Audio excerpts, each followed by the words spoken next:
শুভ দোলযাত্রা। সবাইকে জানাই দোলযাত্রার অনেক অনেক শুভেচ্ছা ও ভালোবাসা। আমি ঘরে পুজোয় বসে গেছি। আমার গোপু সোনাকে এখন আমি স্নান করাচ্ছি। আমার আসনে যা যা ঠাকুর আছে, লক্ষ্মী নারায়ণ গণেশ সবাইকে আমার করানো হয়ে গেছে। আবির মাখিয়ে দুধ দিয়ে স্নান করিয়ে নিয়েছি। এইবার আমার গোপু স্নান করছে।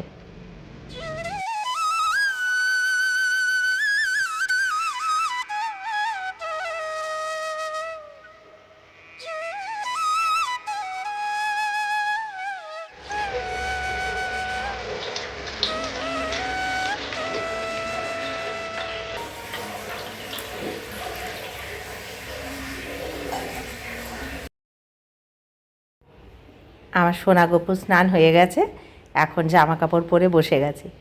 এখন ফুল টুল দিইনি, এবার সাজাবো। ছোটোবেলায় জানো তো প্রচুর দোল খেলতাম।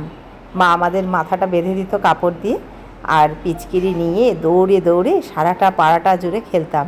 মাঝে মাঝে ছাদে গিয়ে বেলুন দিতাম মানুষ যারা যাচ্ছে রাস্তা দিয়ে তাদের গায়ে।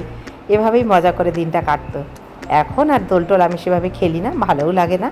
মেয়েরা খেলে মাঝে মধ্যে, আমার ভাইয়ের মেয়েটার পরীক্ষা না থাকলে ওরা দুজনে একসাথে খেলে, ঐশ্বর্য আর আদ্রিতা। তবে এবছর ওর পরীক্ষা, তাই একসাথে হতে পারেনি।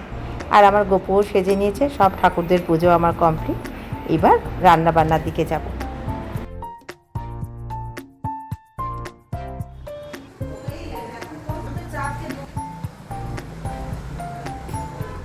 গ্রহণ শেষ হচ্ছে এখন, চাঁদটা দেখা যাচ্ছে, এতক্ষণ দেখা যাচ্ছিল না, এই যে সরছে আস্তে আস্তে। গ্রহণ শেষ হয়ে গেছে আর পূর্ণিমার চাঁদটা স্পষ্ট এখন দেখা যাচ্ছে। চারপাশটা আলোয় আলো হয়ে উঠেছে। আকাশটা যেন কি সুন্দর লাল আলোয় আভায় ভরে গেছে, তাই না?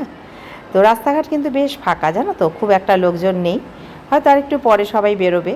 সারাদিন দোল খেলে সবাই একটু ক্লান্ত, খাওয়া দাওয়া করে হয়তো বিশ্রাম নিয়েছে। এবার আবার সবাই রাস্তায় বেরোবে। আজকে পরের দিন বুধবার। আজকে তো হোলি।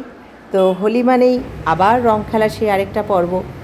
আজকে যেহেতু ছুটি, দেখো ময়লা নিতে আসেনি বাড়িতে, তাই জন্য রাস্তায় যে যেরম পেরেছে ময়লা ফেলে গেছে। আর যারা রাস্তায় বেরিয়েছে তাদের আর দেখার মতো নেই। চুলে মুখে সারা জায়গা দিয়ে রঙে রং। তো ভালোই লাগে অনেক গ্রুপ মিলে যদি হইচই করা যায়। তো আমার মেয়েরা ঘরেই রয়েছে, আমিও ঘরেই আছি। আর এই যে কতগুলো ছেলেপিলের দল, তারা কিন্তু বেশ রং খেলেছে। সবাই মিলে কি আলোচনা করছে জানি না, হয়তো ভাবছে আরও কোনো বন্ধুবান্ধব আসবে, তাকে সবাই মিলে আচ্ছা করে রং মাখাবে। তো ওরাই তো আনন্দ করবে, এই বয়সটাই তো আনন্দের।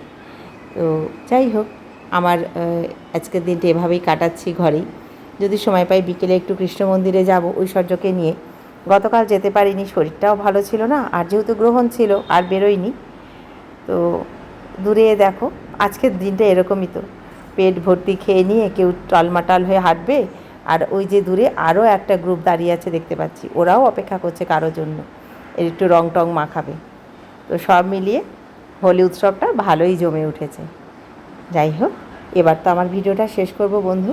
তোমরা খুব ভালো থেকো, সুস্থ থেকো, আনন্দে থেকো, আর আজকের হোলি উৎসবটা জমিয়ে উপভোগ করো। দেখা হচ্ছে পরের ভিডিওয়ে। টাটা।